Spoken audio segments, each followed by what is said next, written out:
嗨，大家好，欢迎来到《时人驾到了你不知道的三国》系列，我是主持人叉叉 Y， 我是金老师。好的，欢迎回到我们的节目。我们这一集要来聊聊的是《三国》这个电视剧的第44集。剧情来到了这一集呢，主要是描述有关于曹操他在回到许都的路上的几经波折啊。那这个时候呢，剧情也带到了曹家的第二代，好像也出现了某种微妙的变化，但是大致上都是呈现了有关于曹操他偏好他的其中一个非常非常年轻的儿子，就是曹冲。那在剧情当中也呈现了曹冲这个是一个神童啊，非常非常的聪明。当时曹操还要求司马懿能够担任曹冲的老师哦，所以我们这一集的内容主要会来聚焦有关于曹冲这个小孩到底是何方神圣，以及呢曹家的第二代好像内部有出现了继承人之争的这个故事咯。好，那说起曹冲，可能很多人知道有个典故叫做曹冲称象。这是什么典故呢？就是说孙权有一次送了一头大象给曹操，那曹操就说：“哎呀，我不知道这个大象有多重可惜它太大了，我不知道怎么称它。”此时曹冲就说：“父亲，我告诉你，你可以找一条船，让大象站到船上面去。大象不是会有重量吗？船不就是被压到水当中吗？到时候你就可以刻下那个水平线。之后你让大象起来之后，再让士兵们一个一个站到船上面去，直到那个刻线又再度跟大象站的时候完全吻合在同一个水平线当中。那这样子你不就可以问每一个士兵到底有多重？比方说你60，你70，然后全部加起来就是大象的重量啊。好，大家都说哇塞，曹冲不到10岁竟然就想到这个道理，好聪明哦。这是民间典故叫曹冲称象。那我们在看电视剧当中也是展现出曹冲非常的聪明，就是我们现在遇到说有刺客啊，大家要怎么搜寻啊？好，可能曹操的儿子们都取了不同的意见，结果曹冲就说我们应该大开城门，这样子我们反而可以找到刺客。然后曹操就说你们为什么不像他们那么聪明呢？对不对？好，那问题是在真实的历史记载当中，其实比较没有去提及曹冲是个天才少年，反而比较提及曹冲他是一个非常有仁德、非常通情达理的一个儿童。那《三国志》的史料是记载说，有一次曹操的马鞍放在仓库当中，结果那个老鼠就把那个马鞍给咬坏了。守卫仓库的官吏就觉得说，惨了，曹操这个家伙这个性阴晴不定，有时候遇到点小事就重罚。你看他的马鞍都被咬坏了，我们死定了。那曹冲啊，一听到这个消息就想说，因为一个马鞍，结果就让一大堆人跟着连坐一起死啊，这个太残忍了哈。那我要怎么样去劝诫父亲呢？他想到的方式就是他突然拿刀把这些衣服给划破，当然他划破的方式是搞得很像是被老鼠咬破一样。然后接下来他就跑去找曹操，然后哭着说，父亲，我完了。然后曹操说，儿子，发生什么事情？干嘛那么难过？我的衣服被老鼠给咬坏了。根据民间的说法，老鼠咬坏衣服，那主人就会跟这个衣服一样染上厄运。我看我是完蛋，我死定了。然后曹操就说，这什么无稽之谈，不要相信哈。结果呢，过一段时间之后，就有人通报说，曹大人，你的马鞍被老鼠给咬坏了。曹操一听到就说，我儿子的衣服都可以被老鼠给咬坏，你想想看，就是那老鼠已经离人有多近了嘛，对不对？那况且是我的马鞍放在仓库里面被老鼠经过咬坏，这也是很正常的事情嘛，没什么大不了的。曹冲就用这种方式拯救了那整个守护仓库的官员。除此之外呢，很多犯下罪过的人也被曹冲用不同的方式恳求曹操说，父亲，你不要那么残忍啊！父亲，这只是个小罪过啊！曹操都看在曹冲的面子上，就选择好原谅你了。所以这边才会提到曹冲他是一个非常有仁德、通情达理的少年。那除了这个人个性很温和之外，魏书这则史料对于曹冲还有很多的记载哦。什么样的记载呢？叫做遍察仁爱，与性俱深，容貌之美有殊于众，故特见宠意。什么意思？就是说这个人啊，个性非常的宽容，有仁爱之心。重点是人还长得特别可爱，特别帅，在众人眼中看来就是特别不一样的存在。哎呀，曹操就是因为这2点，有仁爱之心，以及孩子长得帅，特别的宠爱他。如果依照曹操的基因，儿子应该都要长得很抱歉。你又没看过他，你怎么知道？好，这就要提到有一个算是笔记史料吧，叫做《世说新语》。其实《世说新语》它不能当做严谨的史料，它算是当时人写下来的小说、杂谈或是新闻，但是还是有一小段的参考价值啦。其中有一段故事是这么说的，就是匈奴有使者要来朝见曹操，而曹操觉得说，我这个人脸长得很抱歉，对 ，OK，万一匈奴人看到想说，堂堂魏王怎么长成这副德性？ 有那种轻慢的心态就不好了。我底下有一个部下，人长得特别帅，这样子好了，我让那个部下假扮成是我，那我呢，则打算成是一个侍卫。世说新语是写说叫做捉刀人，对吧？你拿着武器嘛，对不对？ OK， 保护你的主公嘛，对不对？是总之就是帅气部下去演曹操，曹操去演侍卫。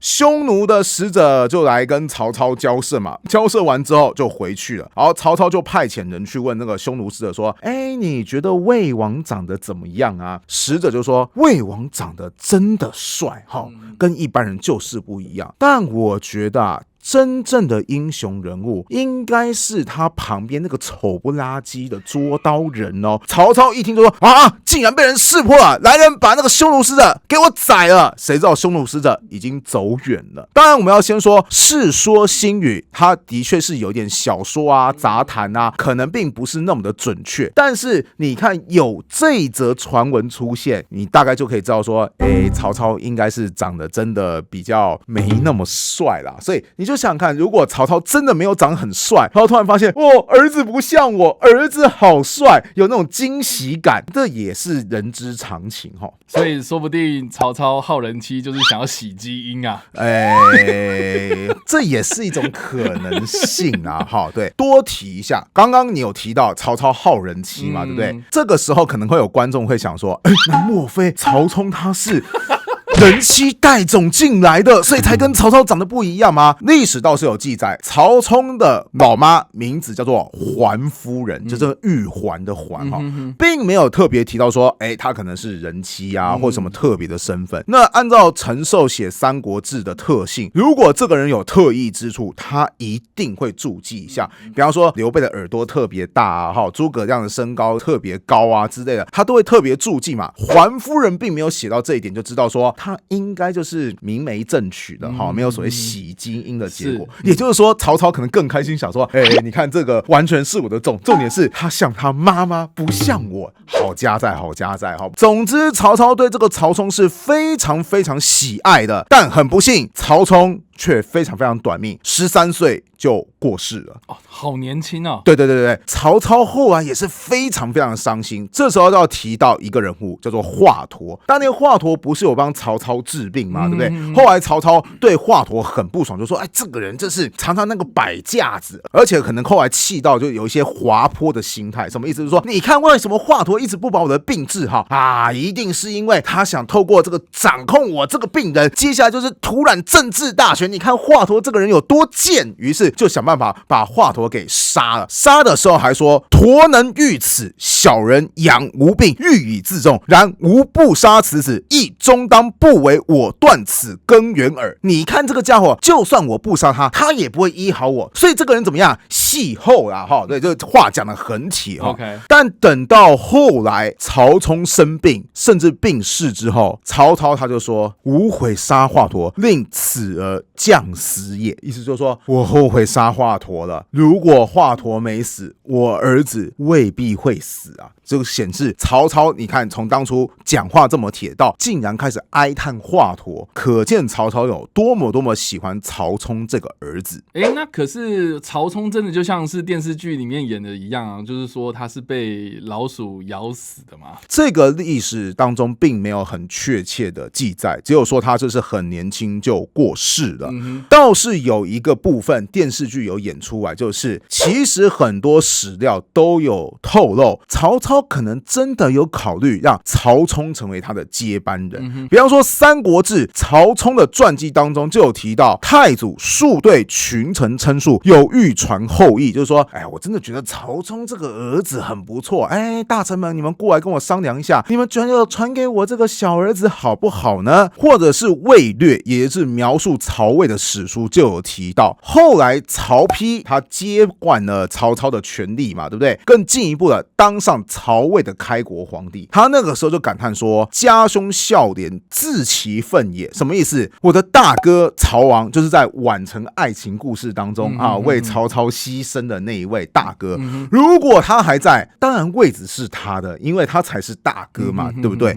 若使仓叔在，我亦无天下。仓叔就是曹冲的字，意思说，但如果仓叔他还在的话，我大概也当不上这个皇帝呀。你看，连曹丕都自己觉得说，父亲实在太偏爱曹冲了，如果他在，我这个希望渺茫啊。从哪边可以证明曹操更重视曹冲呢？《三国志》有一段史料是记载，建安13年疾病，太祖亲卫请命，意思是说那一年天下有爆发流行性疾病，然后曹冲就中招了嘛。当时曹操非常慌张，可能就是请大夫啊，甚至可能占卜啊，请求鬼神啊，总之希望保留小孩子一条性命啊。结果曹冲他还是过世了。当时曹丕就跑去安慰曹操说，父亲你不要那么伤心嘛。结果这个时候曹操他说，此我之不幸，而汝曹之幸也。什么意思？曹冲他死了，这是我的不幸，但是是你们的幸运啊。意思就是说，你少那边给白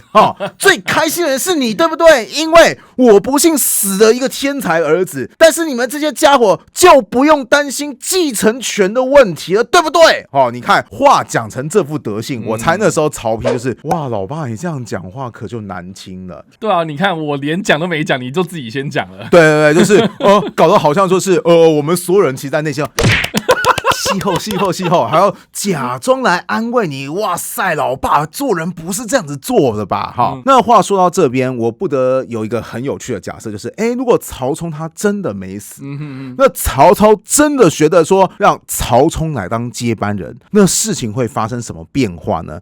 不只是我在这么猜想，宋朝时期就有人有相关的猜想了。根据《邵氏文件后录》，这是一个宋朝人他对于读历史有一些心得所写下来的书里面就提到，魏武之子仓叔13而存，则汉之存亡虽未可知。什么意思？如果曹冲他活下去的话，说不定就连汉朝都未必会灭亡。意思是说，曹冲他如果接班曹操的地位，他可能不想要取而代之，建立一个新的朝代，因为他是个仁德之人嘛，对不对？仁德之人，他的野心不一定会那么重啊，所以他可能更想要学习他的父亲，好好当一个汉朝的大臣，安定整个天下，带领天下走向一个就是大家都过好日子的和平盛世。这可能才是曹冲这个人最有可能发生的事情。当然，这个是邵氏文件后录自己的猜想。那我就觉得说，这个假设真的是非常非常有趣。说到这边，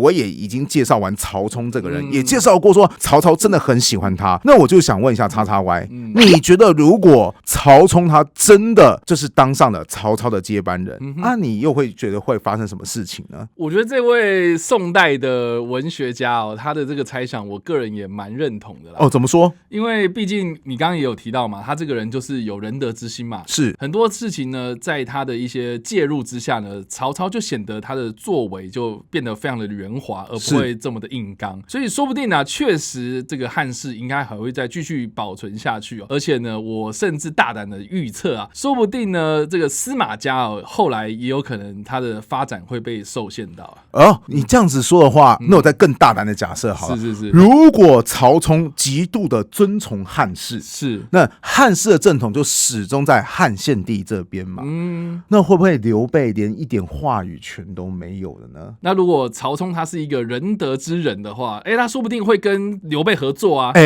刘皇叔真的也进入到汉朝宗室当中，就说别打了嘛，对不对？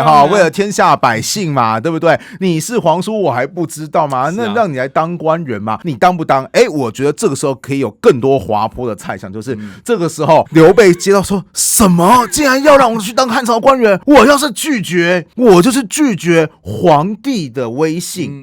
奉天子以令不臣的威力又再一次的发酵了哈。因为之前你刘备都会说都是因为你那个奉天子以令不臣嘛，对不对？然后天子都是被逼的，所以我刘备才跟你曹操对抗。现在你突然曹家都释放出善意，说对，我们一起为了汉朝好，麻烦你回归汉朝好不好？我们一起努力。哇，刘备到底是接受还是不接受啊？要是接受，就放弃他的基业；要是不接受，可能天下人就会指指点点说：你看什么皇叔嘛，根本就是自己想要取而代之，要不要脸呐？对不对？是啊。哇，这个继续假设下去，可以写一篇那个平行历史时空的小说了哈。但很可惜啊，历史是没有如果的哈。是，曹冲就是这么过世了。好，以上呢，这个就是我们这一集的内容。我们介绍了有关于曹冲这个人哦。那不知道大家有什么样的想法呢？欢迎在留言区发留言，我们来跟你做互动跟讨论哦。你不知道三国系列，我们下次再见，大家拜拜，拜拜。